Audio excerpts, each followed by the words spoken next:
Hey guys, so today we're going to be discussing strobing. There's no real right or wrong way to do it, but there are ways that enhance your beauty a little bit more. So that's what we're going to focus on today. Usually when I'm selecting colors for a deeper skin tone, I'm going to look for the warmest colors. If the color's too yellow, too white, it's going to look ashy on the skin. We don't want that. Ash is not our friend. Glow, highlight, warmth is our friend. So that's what we want to go with. So what we're going to do is we're going to start out with a little blush to help warm her cheeks up, make it feel like a natural glow. Smile for me. I usually will have my clients smile and then I'll work the apples of the cheeks.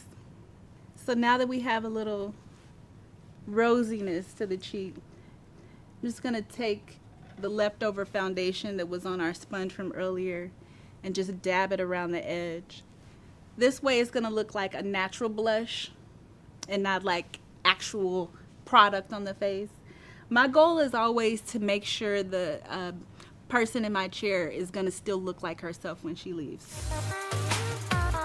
After you finish the blush step, you're just going to add a little highlighter right on top of that. I'm a painter, so I like to use a flat brush to put like a cream highlighter. If it's like a liquid highlighter or a cream highlighter, I like to use a flat brush to start. So I'm actually dabbing some of the product off on the back of my hand just so that the very first touch isn't like so bold and then you can't blend it away. That's probably a mistake that a lot of us make.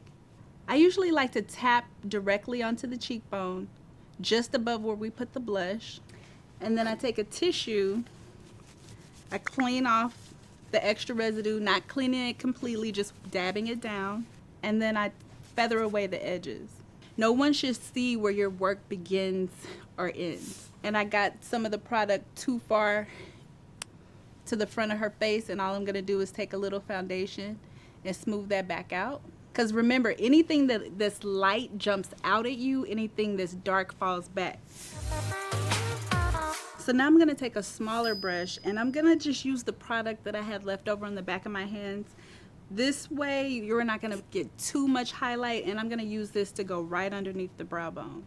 The reason why I do it this way is because, I don't know, I just don't like the idea of your highlighter like overpowering your natural beauty.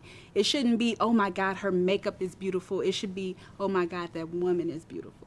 And just kind of blend that through, remembering to hide all our lines of demarcation. Whatever you need to do, if you want to use your finger, if you want to wipe the brush off a little bit and then blend it with the brush.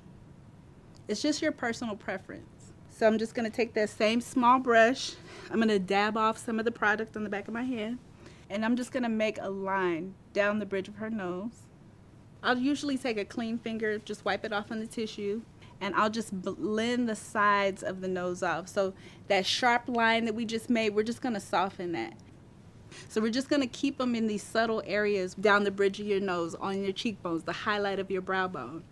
Those are really flattering areas that just kind of make you look like you're glowing and young and fresh.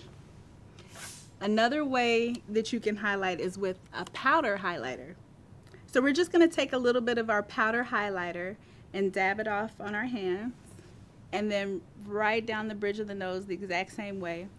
I usually, if I use a powder, I'll go over that line with my finger first, kind of wipe it off. And you could also highlight right in the corners of your eye, which is just going to kind of help to open the eye up a little more.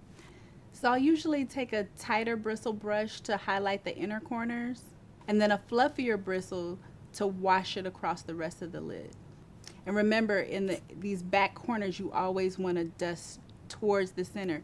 If you're dusting too much this way, the product is going to fall all over everywhere. You're going to have a lot of cleanup, and we want this to be as easy as possible. Okay, again, we started out with the liquid, and we're going to take a little bit of the powder in the deepest color, tap, tap and dab. And I usually will take circular motions, and I'm just using my brush very, very gently.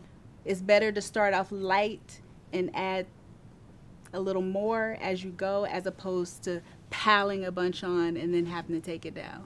So another little trick that I like to do is highlight above the Cupid's bow. Take a little bit of product, dab it off on the back of our hand, and then subtly dab it across the tips of the lip. It's just gonna add a little contrast to whatever color you're gonna use, which is gonna make your lips look fuller. Okay, girl, so let's go through these steps again because I want to see if you were paying attention and if you could do this on your own. So how are we going to start that? We're going to start out using a flat brush. And do I go directly in? Now, one step that you don't want to forget is to wipe some of the product off and then start, because you can always add more later. Right onto the cheekbone. Perfect. Somebody was paying attention. Okay. Beautiful. And how do I know when to stop? I think it's going to be your personal preference, like however you feel. Do you feel like you want to just be really highlighted or you want to be subtle? As long as it's blended really well, you feather away the edges, then you're good. Where do we blend it from here?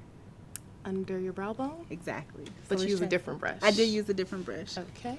Is it better to work with the product on the back of my hand? Sometimes it is. If it hasn't dried yet, I usually will go there first just so that you don't make the mistake of having too much brow highlight. Perfect. Okay. So what I did is I used a tighter bristle small brush for the inner corners, and then I used a bigger brush to kind of wash it across. Okay. So for this one, I'm not sure about placement. So how did you know where to put it? If you see a little bit on the top, a little bit on the bottom, it just dust it across. Okay. Perfect. Exactly. And then I would take the larger brush and then wash it across. Beautiful. And it just kind of opened your eyes up, kind of made them pop a little more. So for the final step with the powder highlighter on top of the liquid highlighter, very subtle and gentle. Take a tissue, clean your brush off a bit, still with a little product but no excess product. Smoothing and wiping. So basically we're lifting a little bit of the product off but not completely taking it away. Wow, you saved me. Yeah. So this look is really pretty. All she would need to do is add a little mascara, a little lip gloss, and she is ready to go.